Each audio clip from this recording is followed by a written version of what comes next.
नमस्कार, स्वागत है आपका राज्यसभा टेलीविजन में। मैं हूं आरफा खानम शेरवानी। आप देख रहे हैं खास कार्यक्रम देश देशांतर। राष्ट्रपति आसिफ अली जरदारी के भारत दौरे में दोनों देशों के बीच कारोबार बढ़ाने पर जोर दिया गया है। कश्मीर, सरक्रीक, सियाचिन, आतंकवाद और न जाने कितने ऐसे मुद्दे बातचीत में चर्चा ये हुई है कि दशकों से इस तरह के जो मुद्दे हैं जो अनसुलझे हैं, ऐसे मुद्दों को पहले सुलझाने के बजाय कारोबार के रास्ते चलकर सियासत तक पहुंचा जाए।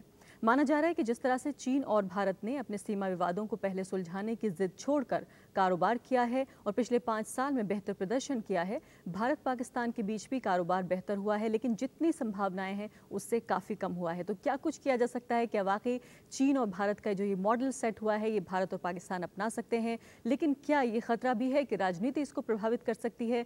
कुछ जो लोग हैं जो आशावान हैं वो ये कहते हैं कि ऐसा भी हो सकता है कि कारोबार जो है वो राजनीति को प्रभावित करे, और इसी पर चर्चा करने के लिए आज हम यहाँ पर मौजूद हैं। इससे पहले कि खास मेहमानों से मैं आपको इंट्रोड्यूस कराऊं, आइए इस खास रिपोर्ट पर नजर डाल लेते हैं।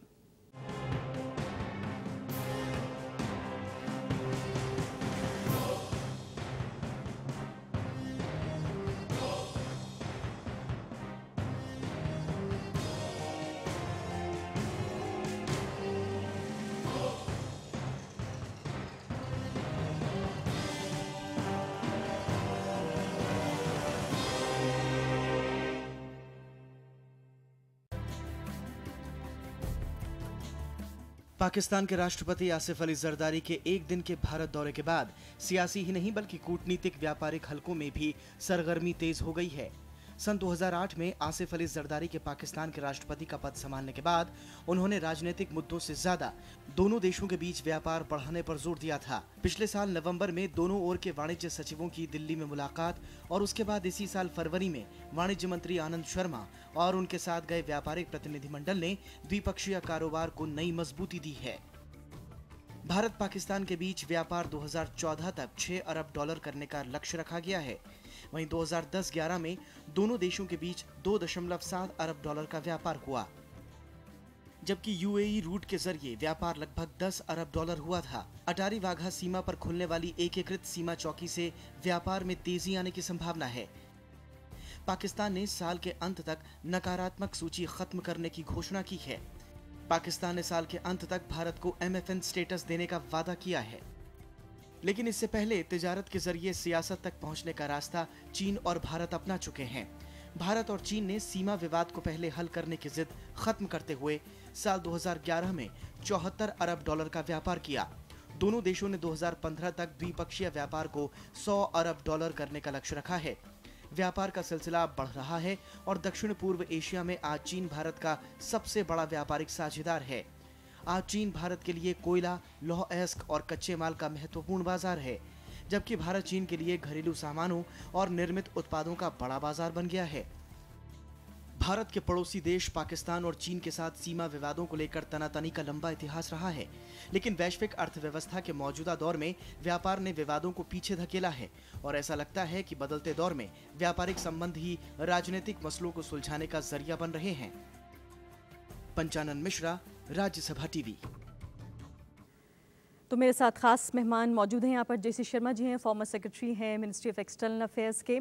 इसके अलावा अनुराधा चिनॉय प्रोफेसर हैं JNU से। दो खास मेहमान यहाँ पाकिस्तान से भी आए हुए हैं मेरे साथ। खालिद हबीब साहब हैं जो कि एक्स प्रेसिडेंट हैं Faisalabad chamber of commerce and industry, और जो पाकिस्तान से यहाँ पर एक ट्रेड डेलीगेशन आया है, एक व्यापारिक डेलीगेशन, उसका हिस्सा है, उसकी को चेयर हैं और उसके चेयरमैन हैं फिलहाल मेरे साथ जमील अहमद साहब जो कि फॉर्मर एग्जीक्यूटिव मेंबर भी हैं Faisalabad chamber of commerce and industry. इन दोनों खास मेहमानों के अलावा मेरे साथ इफ्तिखार गिलानी साहब भी हैं जो कि असिस्टेंट एडिटर हैं DNA अखबार के। इन तमाम मेहमानों के जरिए समझने की कोशिश करेंगे, और खासकर ये दो मेहमान जो पाकिस्तान से आए हैं, कि आखिर ऐसी कौन सी चीज़ें हैं जो भारत और पाकिस्तान एक दूसरे से एक्सचेंज कर सकते हैं और किस तरह से ये राजनीति को प्रभावित करेंगे। सबसे पहले JC शर्मा जी, मैं आपसे जानना चाहती हूँ कि कहा यह जाता है कि ठीक है, कल्चर अपनी जगह है, एजुकेशन, कल्चर, हेल्थ, आप तमाम चीज़ों पर बातचीत करते रहिए, कारोबार को भी उसमें शामिल करिए, लेकिन जब रियल पॉलिटिकिंग की बात आती है तो ये सब पीछे हो जाता है। आपने इस तरह की बहुत सारी बातचीतें खुद देखी हैं, क्या आप ऐसा मानते हैं? नहीं, देखिए, इसमें कोई शक नहीं है कि तिजारत जो है वो रिश्तों में बहुत उसका अहम भूमिका है, और हिंदुस्तान पाकिस्तान में भी अगर ट्रेड बढ़ेगा तो मैं समझता हूँ दोनों मुल्कों के लिए अच्छा है, इसमें कोई संदेह नहीं। पर साथ में कि हम बहुत ज़्यादा अगर अपनी उम्मीदें बढ़ाएं कोई भी आज की तारीख में अगर आतंकवाद की बड़ी घटना हो जाती है तो उसका दुष्परिणाम जो है, दुष्प्रभाव, वो हर चीज़ पर पड़ेगा। तो दुआ हम सबको ये करनी चाहिए, जरदारी साहब भी गए अजमेर शरीफ, कि ऐसी कोई घटना ना हो कि ये जो पॉजिटिव डेवलपमेंट हो रहे हैं इसका जो है उल्टा काम कोई हो जाए। और दूसरी चिंता का विषय है कि वहाँ पे जैसे हाफिज़ मोहम्मद सईद साहब ने कहा कि नहीं, पहले उन्होंने इस यात्रा का विरोध किया था, फिर कहा कि नहीं, हम हिंदुस्तान से जो ट्रेड होगा हम उसकी मुखालफत करते हैं। तो इस तरह के लोग हैं पाकिस्तान में। इन दोनों से ये जानने की कोशिश करूंगी कि जब ये लोग यहाँ पर आए हैं एक उम्मीद के साथ, अपना कारोबार बढ़ाने की उम्मीद के साथ, तो क्या इन्हें इस बात का भी खतरा है कि इस तरह के लोग दोनों तरफ हो सकते हैं सरहद के?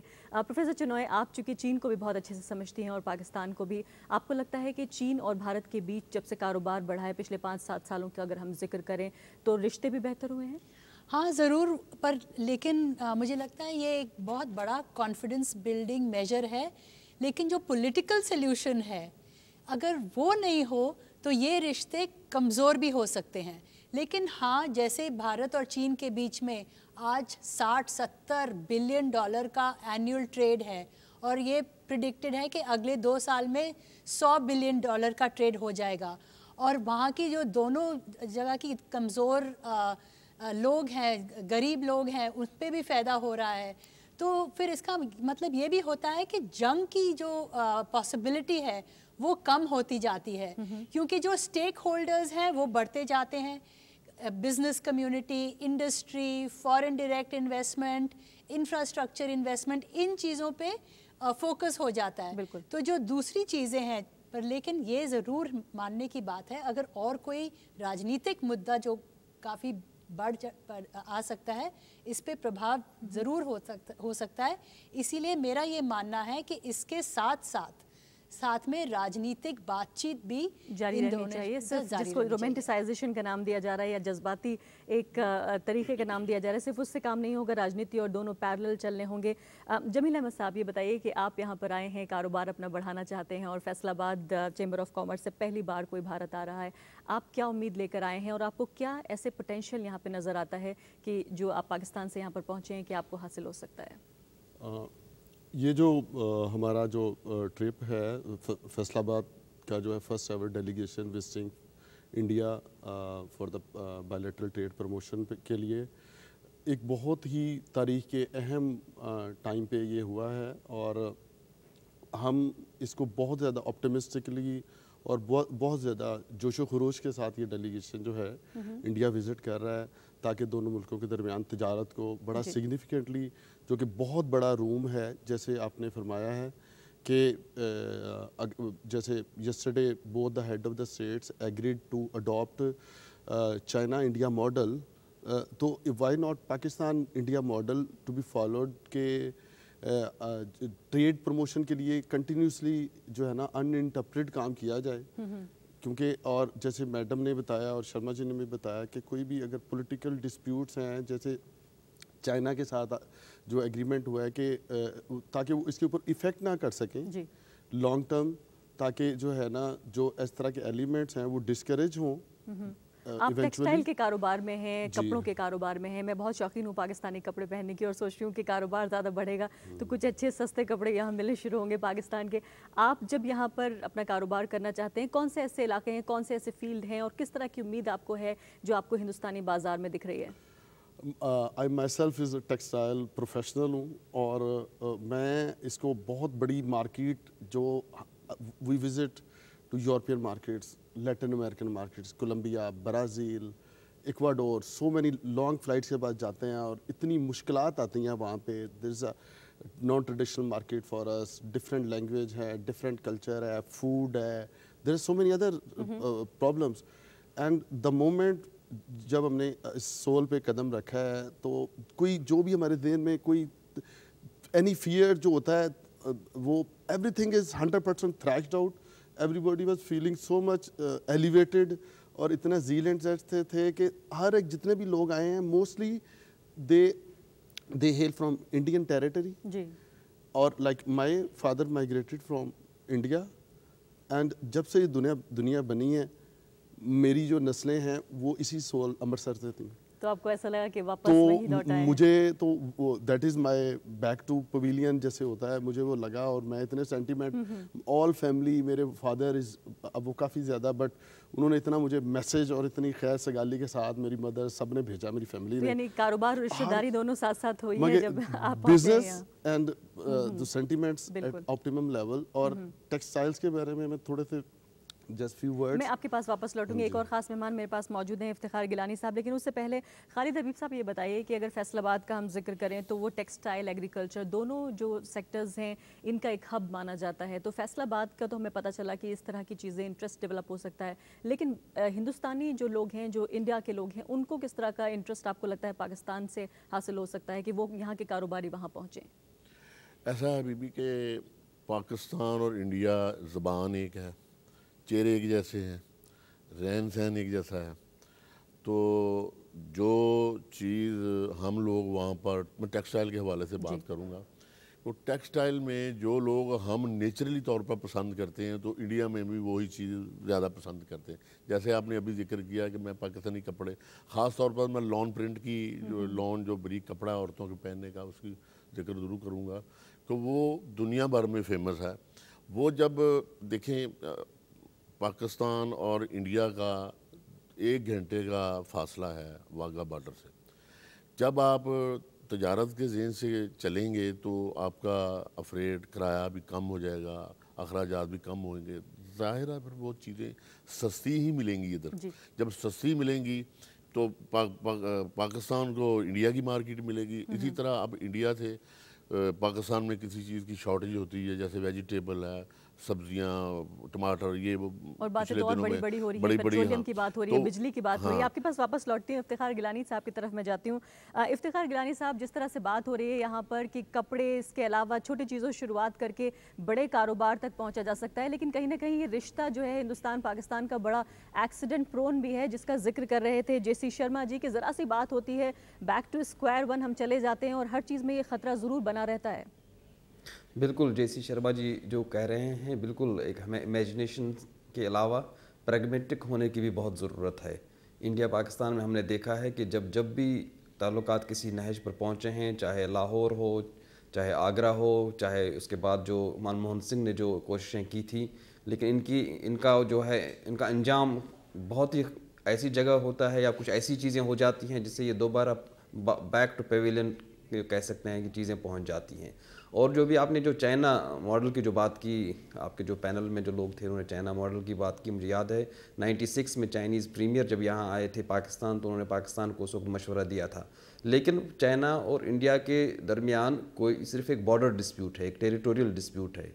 चाइना और इंडिया के दरमियान कोई ऐसा डिस्प्यूट नहीं है जिसमें लोगों की इन्वॉल्वमेंट हो। जैसे कोई कश्मीर का मसला है यहाँ पर, और अगर कल कश्मीर में 2010 या 2008 जैसी सिचुएशन पैदा हो जाती है, जब लोग सड़कों पर आ जाते हैं, कोई ऐसी सिचुएशन पैदा हो जाए या 1987 जैसी सिचुएशन पैदा हो जाए, तो ऐसी सिचुएशन में ये कहना कि बिल्कुल ही जो है इसको कोई भी नज़रअंदाज नहीं कर सकता। ना इंडिया इसको नज़रअंदाज कर सकता है, ना ही पाकिस्तान इसको नज़रअंदाज कर सकता है।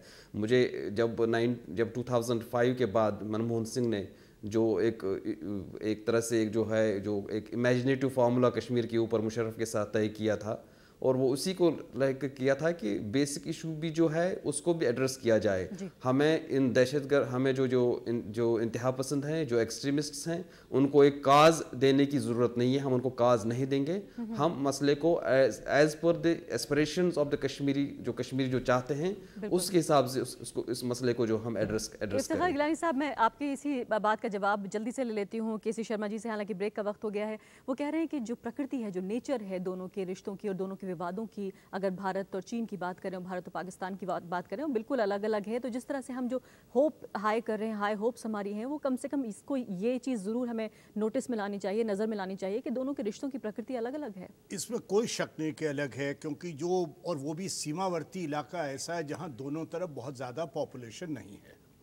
जो मेन स्ट्रीम हिंदुस्तान यहाँ का है, दिल्ली से बहुत दूर है वो, प्लस वो पुरानी हिस्ट्री पॉजिटिव भी है पाकिस्तान के साथ, नेगेटिव भी है, तो वो एक समस्या नहीं है।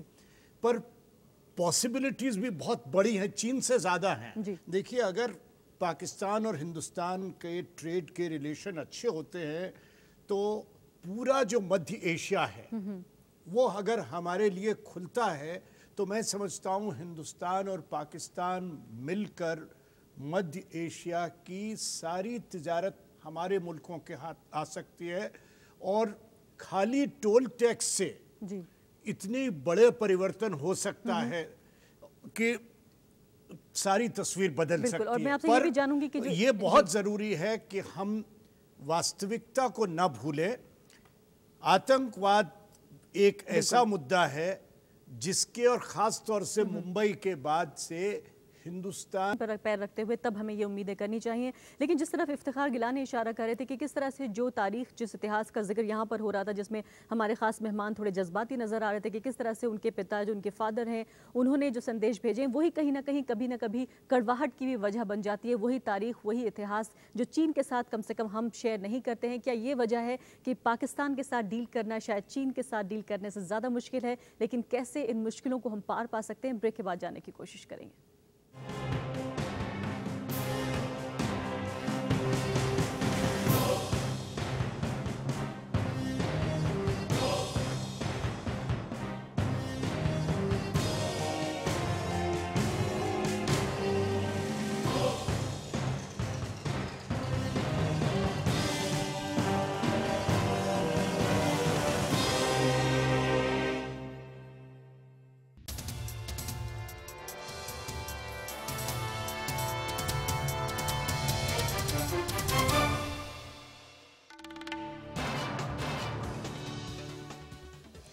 हम बातचीत करें कि किस तरह से चीन और भारत ने जो मॉडल तैयार किया है कि सीमा विवाद, जो मुश्किल बातें हैं, जो राजनीति से जुड़ी बातें हैं, जिनको दशकों से हल नहीं किया जा सका है, उनको भुलाकर या थोड़ी देर के लिए बैक बर्नर पर रखकर क्या हम कारोबार के रास्ते चल सकते हैं, या जिस तरह से जिसको एक दरगाह डिप्लोमेसी कहा जा रहा है, रिलीजियस डिप्लोमेसी कहा जा रहा है, क्या दूसरे रास्ते अपनाए जा सकते हैं सियासत तक पहुँचने के लिए? लेकिन साफ तौर पर उसकी जो प्रैक्टिकल मुश्किलें हैं वो सामने आ चुकी हैं। जिस तरह से अभी JC शर्मा जी ने कहा कि जो आतंकवाद है या जिस तरह की जो प्रैक्टिकल जो रियल पॉलिटिकिंग है वो किस तरह से प्रभावित करती है भारत और पाकिस्तान के रिश्तों को। और इफ्तिखार गिलानी साहब ने एक मुद्दा ये उठाया है कि जो प्रकृति है, जो नेचर है भारत पाकिस्तान और भारत चीन रिश्तों की, वो बहुत अलग अलग है। यहाँ जो दो खास मेहमान हैं उनसे मैं जानना चाहती हूँ, बहुत आपसे मैं शॉर्ट में ये जानना चाहती हूँ जमील साहब, कि हम ये जिक्र कर रहे हैं कि न सिर्फ कपड़े बल्कि बड़े बड़े कारोबार की उम्मीद कर रहे हैं, लेकिन ऐसे में जो हमारे मेहमानों ने ये कहा कि जो खतरे हैं, आप जब यहाँ आएंगे, पैसा लगाएंगे, स्टेक्स आपके बढ़ेंगे, तो क्या वाकई ये खतरा होता है कि कभी भी ये जो है वापस पहुँच सकता है? Of course we fully agree with जो है जो उन्होंने इस कमेंट किया है शर्मा जी ने, कि that is the underlined fact कि दोनों मुल्कों की जो बिजनेस कम्युनिटी का है उनका जो है ना ट्रस्ट लेवल बहुत बूस्ट करना चाहिए। और ये ट्रस्ट लेवल ऐसे ही बूस्ट हो सकता है कि ये जो है, जैसे अब ये देखें कि पाकिस्तान से हमारे डेलीगेशन के अलावा और भी बहुत सारे डेलीगेशंस आ रहे हैं, एंड बहुत हेड ऑफ स्टेट ने, जैसे वो चाइना जो इंडिया मॉडल का एग्री किया है, अगर चाइना इंडिया जो $70 बिलियन कर सकता है और we are just doing $2.7 billion is just nothing, तो इसको हम और बूस्ट कर सकते 2014 हैं। के लिए 6 अरब का टारगेट रखा गया है। एग्जैक्टली। और जो है ना वी कैन, बल्कि next coming couple of years में वी कैन, जो वर्ल्ड बैंक ने भी जो बताया है कि अगर ये बैरियर्स को रिमूव कर दें वी कैन रीच $10 बिलियन। जी। तो वी आर वेरी ऑप्टिमिस्टिक कि जो है ना हमें पूरी उम्मीद है, और इसलिए बहुत सारे लोग पाकिस्तान की जो बिजनेस कम्युनिटी की ये उसका जेस्चर है कि बहुत सारे डेलीगेशन जो है ना इकट्ठे आए हैं, और लाइफस्टाइल जो है 12 को जो इसकी ओपनिंग हो रही है, तो it will have a message to all the community of both the countries जो है, और इससे दोनों मुल्कों की तकदीर जो है आवाम की बदलेगी। इफ्तिखार गिलानी साहब, अगर मैं आपकी तरफ आऊँ, ये जानने की कोशिश करूँ कि जो अटारी वाघा बॉर्डर की बात हो रही है, जो इंटीग्रेटेड चेक पोस्ट की बात हो रही है, जिसका भी एक हफ्ते बाद ही इनॉग्रेशन होना है, किस हद तक आप समझते हैं कि कारोबार को बढ़ावा मिल सकता है? जो थर्ड पार्टी के थ्रू, हम गल्फ कंट्रीज़ के थ्रू जाके कारोबार करते हैं, और JC शर्मा जी ने कहा कि बहुत सारे टैक्सेस देते हैं, और जो वाया हम थर्ड पार्टी जाते हैं बहुत सारा पैसा भी बर्बाद होता है, किस हद तक फ़ायदा पहुंच सकता है? सबसे बड़ा फ़ायदा जो है इसका यही पहुंच सकता है कि एक बहुत बड़ा कॉन्फिडेंस बिल्डिंग मेजर है। ट्रेड से एक तरह से जो है पीपल टू पीपल कॉन्टैक्ट्स बढ़ते हैं, और उससे जो है हुकूमतों को आसानी हो जाती है पॉलिटिकल डिसीजंस लेने में, लेकिन मैं यहाँ पर आपको ये कहता हूँ कि अगर इंडिया, पाकिस्तान और चीन अगर अपनी सक्सेस स्टोरीज़ में कश्मीर को शामिल करें, कश्मीरी ट्रेडरों को भी इसी तरह से आज़ादाना ट्रेड करने की इजाज़त दें जिस तरह वाघा अटारी बॉर्डर से होता है, तो मेरे ख्याल में ये बहुत बड़ी कॉन्फिडेंस बिल्डिंग मेजर होगी। उनको आगे अगर जो पॉलिटिकल इश्यूज़ अगर उनको टैकल करने हैं, उनमें ये बहुत बड़ा मददगार साबित हो सकता है। लेकिन उसके लिए एक सीरीज ऑफ स्टेप्स की ज़रूरत है, और सिर्फ ये इंडिया सिर्फ वाघा तक ही महदूद न रखें। लाइन ऑफ कंट्रोल पर भी जो उन्होंने ट्रेड जो खोला था, मनमोहन सिंह जो खोला गया था ट्रेड, वो ट्रेड इस वक्त तकरीबन आखिरी सांसें गिन रहा है। न कम्युनिकेशन लिंक्स उस ट्रेड की हैं, न वहाँ, और अभी तक बार्टर सिस्टम पर वो ट्रेड चल रहा है।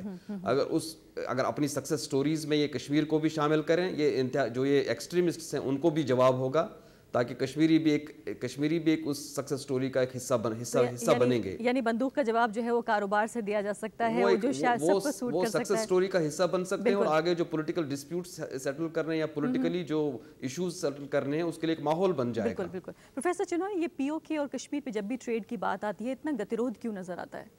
क्योंकि वहाँ पे टेंशन्स इतने हैं कश्मीर को लेके, तो और ब्यूरोक्रेसी में भी डर है कि कहीं और वो ऐसी जगह है जहाँ पे इन्फिल्ट्रेशन भी होती है, बॉर्डर भी हर वक्त टेंशन है आर्मी के कंट्रोल में, तो इसीलिए है। लेकिन एक और मॉडल है जो काफ़ी सक्सेसफुल है, और वो है इंडस वाटर ट्रीटीज़ का इंडिया और पाकिस्तान के बीच। और जब भी टेंशन्स भी हुई है फिर भी वो मॉडल नहीं गिरा। तो सिर्फ इंडिया और चाइना के बीच में ही वो मॉडल नहीं है कि ट्रेड का, यहाँ पे भी एक मॉडल है। और इसीलिए अगर स्ट्रक्चर्स प्लेस किए जाएँ कि आप ट्रेड बढ़ा रहे हैं, तो अगर कोई प्रॉब्लम भी होए, लेकिन ये ट्रेड के कदम पीछे नहीं जाएंगे, और ऐसे इंस्टीट्यूशंस बनाए जिसमें दोनों की बातचीत अनइंटरप्टेड चलती रहे, और ये स्ट्रक्चर्स मजबूत बनते रहे। कई पोस्ट जहाँ पे भी ये अब ये जैसे वाघा बॉर्डर, और जैसे गिलानी साहब ने बोला कश्मीर के आसपास के बॉर्डर्स वगैरह, जो मुजफ्फराबाद बस रूट, और वो ऐसे परमानेंट हो जाए स्ट्रक्चर्स जिसपे डीब्यूरोक्रेटाइज हो जाए, थोड़ा डीमिलिटराइज हो जाए, और बिजनेस कम्युनिटी को और आम लोग जो मिलना चाहते हैं वो उनको मिल सके। खालिद हबीब साहब, मैं जानती हूँ कि आम हिंदुस्तानी क्या चाहता है, वो ये चाहते हैं कि अच्छे रिश्ते हों, एक बड़ा हिस्सा कम से कम ये चाहता है कि अच्छे रिश्ते हों, वो भी कारोबार करें, वो भी कारोबार की नई ज़मीन तलाश करना चाहते हैं। और आम लोग जो कारोबारी नहीं हैं वो भी चाहते हैं कि नाश्ता अगर वो लाहौर में अमृतसर में कर रहे हैं तो जाके खाना लाहौर में खाएँ। आम पाकिस्तानी क्या चाहता है, वो किस तरह का कारोबार हिंदुस्तान से करना चाहता है, या आम पाकिस्तानी जो है वो किस तरह की दोस्ती चाहता है? देखें, बात यह है कि अभी जो बात हो रही थी कि ये बर्फ़ पिघलनी शुरू हो गई है। दूसरी जंग अज़ीम में जब जर्मनी और इंग्लैंड और जापान जंगें जिस तरह हुई हैं, उसके बाद आखिर उनको टेबल पर बैठकर तजारत ही करनी पड़ी, और आज देखें वो मुल्क कहाँ के कहाँ पहुँच गए हैं। ये सारी चीज़ें जो है, ये टेंशनें जो हैं, ऐसा ऐसा ख़त्म करनी होंगी। अब वो ज़माना दुनिया ग्लोबल वाइज इतनी हो गई है कि वो करीब आना होगा। ये बैरियर जो है ना, हमें हटाना होंगे सब जो, ताकि ये है कि ये गुर्बत का ख़ात्मा हो सके, हमारी हेल्थ अच्छी हो सके, हमारी एजुकेशन अच्छी हो सके, दोनों मुल्कों को फ़ायदा हो सके। जो अब ये ट्रेड हो भी रही है तो थ्रू अरब कंट्री या गल्फ़ के ज़रिए हो रही है, तो वहाँ पर वो तीसरा मुल्क पैसे ले रहा है ना, तो तजारत तो फिर भी हो रही है। तो हम अगर इस तरह हम कोशिश करें इंडिया साइड और पाकिस्तान साइड, तो कोई चीज़ नामुमकिन नहीं है, दुनिया में हल तो निकल आते हैं। जैसे शर्मा जी, जिस तरह से हम देख रहे हैं कि जो पॉलिटिकल इकोनॉमी जैसे कहा जाता है, जितना ग्लोबलाइजेशन है, उसके दौर में शायद ये संभव भी नहीं था, और शायद भारत पाकिस्तान को इस तरह से साथ आना ही था। लेकिन जो कठमुल्ला ताकतें पाकिस्तान में हैं, या उस तरह की कुछ ताकतें हिंदुस्तान में भी हैं जो नहीं चाहती कि दोनों देशों के साथ कुछ भी किया जाए इस तरह का, आपको लगता है कि एक बार जब बड़े सिरे पर जब कारोबार शुरू होगा, जिस स्तर का हम जिक्र कर रहे हैं, उम्मीद कर रहे हैं, तो ये लोग कहीं बीच में आएंगे?